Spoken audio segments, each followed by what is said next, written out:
भारत के पूर्वोत्तर राज्य अरुणाचल प्रदेश अपनी विविधता के लिए पूरे विश्व में विख्यात है। विभिन्न प्रकार की जनजाति और धर्म के लोग यहाँ मिलजुल कर रहते हैं। भारत का ये गौरवशाली राज्य, जो पहले नेफा यानी नॉर्थ ईस्ट फ्रंटियर एजेंसी के नाम से जाना जाता था, 20 फरवरी 1987 को स्वर्गीय प्रधानमंत्री श्री राजीव गांधी द्वारा अरुणाचल प्रदेश को 25वें राज्य का दर्जा दिया गया। अपने गर्भ में विशाल बायोडायवर्सिटी लिए अरुणाचल प्रदेश के आसमान छूते पहाड़, ब्रह्मपुत्र नदी की शक्तिशाली धाराओं को नीचे समतल तक पहुंचाने का काम करती है। यही कारण है कि Arunachal Pradesh hydro electricity power उत्पादन के लिए एक वरदान माना जाता है। शुरू से ही यहाँ के मुख्यमंत्रियों ने अरुणाचल प्रदेश की उन्नति के लिए अपना भरपूर सहयोग दिया। 1975 में श्री पी.के. थुंगन राज्य के पहले मुख्यमंत्री बने। उसके बाद श्री तोमो रिबा 1979 में, श्री गेगोंग अपांग 1980 में, श्री मुकुट मिथि 2003 में, श्री गेगोंग अपांग दोबारा 2003 में, श्री दोरजी खांडू 2007, श्री जारबोम गामलिन और श्री नबुम तुकी 2011 में, श्री कलिखो पुल 2016 और फिर श्री पेमा खांडू ने 2016 में मुख्यमंत्री का कार्यभार संभाला। श्री गेगोंग अपांग, श्री तोमो रिबा, श्री मुकुट मिथि और श्री नबाम तुकी ने मुख्यमंत्री के रूप में हमेशा राज्य की उन्नति में अपना सराहनीय योगदान दिया, खासकर शिक्षा के क्षेत्र में। इनके कार्य का ही नतीजा है कि आज अरुणाचल प्रदेश ने देश को कई जाने माने डॉक्टर्स, इंजीनियर्स और आईएएस और आईपीएस अफसर दिए। मगर दोरजी खांडू के 2007 में मुख्यमंत्री का कार्यभार संभालने के बाद लोगों का विश्वास डोलने लगा।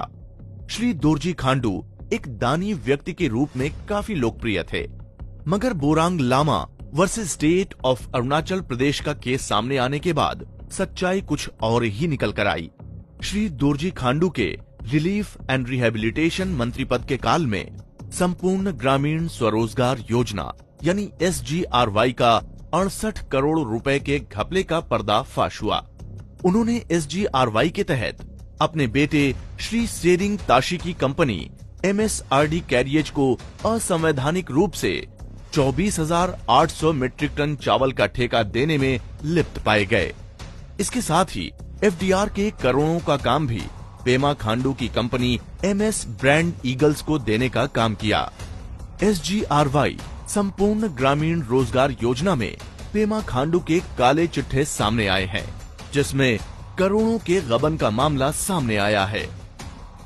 अरुणाचल वॉलेंट्री सेना के प्रमुख श्री जोदिक ताली ने इस संदर्भ में सुप्रीम कोर्ट में PIL संख्या 34,696 2010 में डाला, जिसकी पैरवी जाने माने वकील श्री प्रशांत भूषण ने किया, मगर बाद में जोदिक ताली भी गायब हो गए। इसी बीच खांडू परिवार ने इस केस को कमजोर करने के लिए एक बाहरी व्यक्ति राहुल अग्रवाल को खड़ा किया। एपेक्स कोर्ट में इनसे जुड़े मामलों को दबाया गया और टाला गया।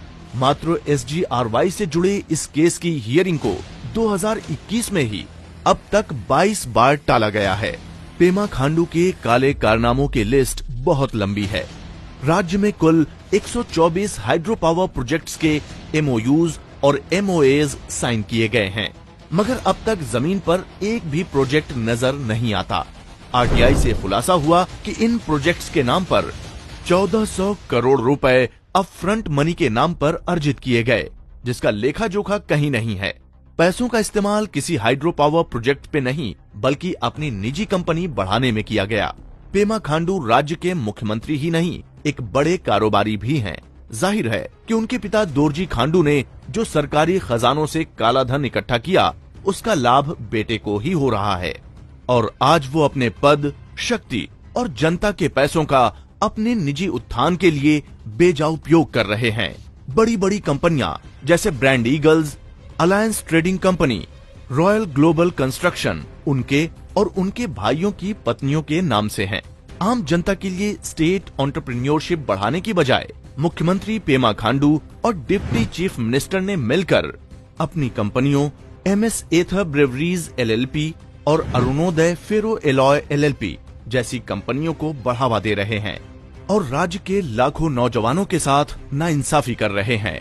RTI से खुलासा हुआ है कि राज्य के अधिकतम कार्य जैसे PMGSY और NHIDCL यानी national highways and infrastructure development corporation के कंस्ट्रक्शन के कार्य का ठेका इन्हीं कंपनियों को दिया गया है। DDU-GJY यानी दीनदयाल उपाध्याय ग्राम ज्योति योजना के 142 करोड़ रुपए के घोटाले में MS निर्वाणा इंटरप्राइजेस को 39 करोड़ की रकम की अदायगी बिना किसी काम के कर दी गई। इस स्कैम के लिए ICICI बैंक में फर्जी बैंक गारंटी पेपर्स तैयार किया गया।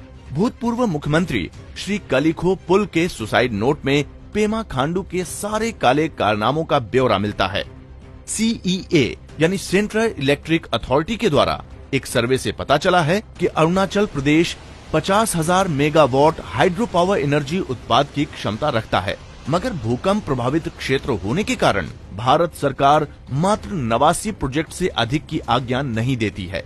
CEA के निर्देशानुसार प्रति मेगावाट उत्पादन के बदले 2 स्थानीय लोगों को नौकरी मिले, मगर आज तक एक भी व्यक्ति को नौकरी नहीं मिली। हाइड्रो पावर से जुड़ा एक और काला सच ये है कि अरुणाचल सरकार ने एपेक्स बैंक को रिवाइव करने के लिए NHPC से 9% ब्याज दर पे 225 करोड़ रुपए का ऋण लिया, मगर बैंकों में मात्र 180 करोड़ ही जमा हुए।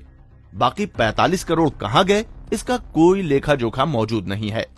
अब अरुणाचल सरकार पे 820 करोड़ का ऋण है, जिसका मूलधन 225 करोड़ है और ब्याज 595 करोड़। जाहिर है इसका बोझ आम जनता पर ही होगा।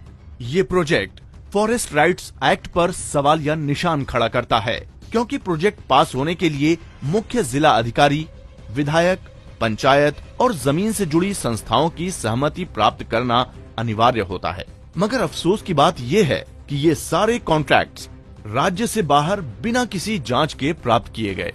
वर्ष 2020 के पंचायत इलेक्शन के समय पेमा खांडू ने election model code of conduct की धज्जियां उड़ाते हुए 889 करोड़ का स्कैम किया, जिसके कारण यहाँ की राजनीतिक पार्टियों, साधारण जनता, छात्र संघों और निर्वाचित पंचायत सदस्यों में खासा आक्रोश है। उनकी मांग है कि अगर इतने बड़े रकम का हिसाब नहीं दिया गया तो वे सड़कों पर उतरेंगे। राज्य में 2018 से पंचायत राज्य असक्रिय होने के बावजूद खांडू ने पंचायत को मिलने वाले ग्रांट्स और सब्सिडी के फंड्स को समान रूप से न देकर अपने चुनिंदा लोगों में बांटा। इस पे पंचायत राज विभाग के सेक्रेटरी ने कड़ी आपत्ति भी जताई। कैंपा यानी compensatory afforestation fund management and planning authority scheme का उद्देश्य उपयोग में आने वाले वन विभाग के बदले दूसरे स्थान में वन रोपण करना होता है और इसके लिए केंद्र से मार्च 2021 में पेमा सरकार को लगभग 188.04 करोड़ रुपए मिले, जिसका उपयोग इस काम में सही ढंग से नहीं किया गया। पेमा खांडू के मुख्यमंत्री काल में पहले भी कैंपा स्कीम के तहत 400 करोड़ मिल चुका है, मगर काम में भारी गड़बड़ी को देखते हुए जिम्मेदार विभाग ने 2021 में लीगल नोटिस देकर CBI इंक्वायरी की मांग की थी, मगर आज तक पेमा खांडू सरकार की ओर से इस नोटिस का कोई जवाब नहीं दिया गया और फर्जी बिल देकर स्थानीय नेता और नौकरशाहों ने सारा पैसा गटक लिया। इतने बड़े गबन के लिए एक उच्च स्तरीय जांच होना जरूरी है। ये रिपोर्ट अन्या यानी ऑल नेशी यूथ एसोसिएशन की ओर से अरुणाचल प्रदेश के पेमा खांडू सरकार की काली करतूतों का एक सनसनीखेज खुलासा है, जिसे बहुत मेहनत और पीड़ा से हासिल किया गया है। ये एक मुहिम है जो खांडू परिवार और भ्रष्ट नौकरशाहों के खिलाफ आवाज उठाती है। लाखों करोड़ों का गबन और सरकारी खजानों का दुरुपयोग, गरीबों और युवाओं के हक को छीनकर खांडू परिवार ने अपना निजी साम्राज्य खड़ा किया है और राज्य को कई साल पीछे ले गए हैं। तो अब समय आ गया है कि इनके काले करतूतों से पर्दा उठाया जाए। अन्या एक युवाओं की संस्था है जो हमेशा भ्रष्ट तंत्र और भ्रष्ट सरकारों के खिलाफ अपनी आवाज बुलंद करती आई है। समय आ गया है कि खांडू परिवार ने जनता के हक को छीनकर जो संपत्ति बनाई है उसे जब्त करके जनता और राज्य का पैसा उनकी उन्नति पर लगाया जाए। जब तक सरकारें लोगों के हित में कार्य करती हैं, उनको सहयोग देना लोगों का कर्तव्य बनता है। मगर जब सरकारें लोगों के हक का हनन करने पर उतारू हो जाएं, तो उनके खिलाफ आवाज उठाना भी लोगों का ही कर्तव्य होता है। इसलिए अन्य हर नागरिक से अपील करता है कि अपने हक के लिए और भ्रष्ट सरकार के खिलाफ एकजुट हो जाएं और एक उत्तम अरुणाचल प्रदेश का निर्माण करें।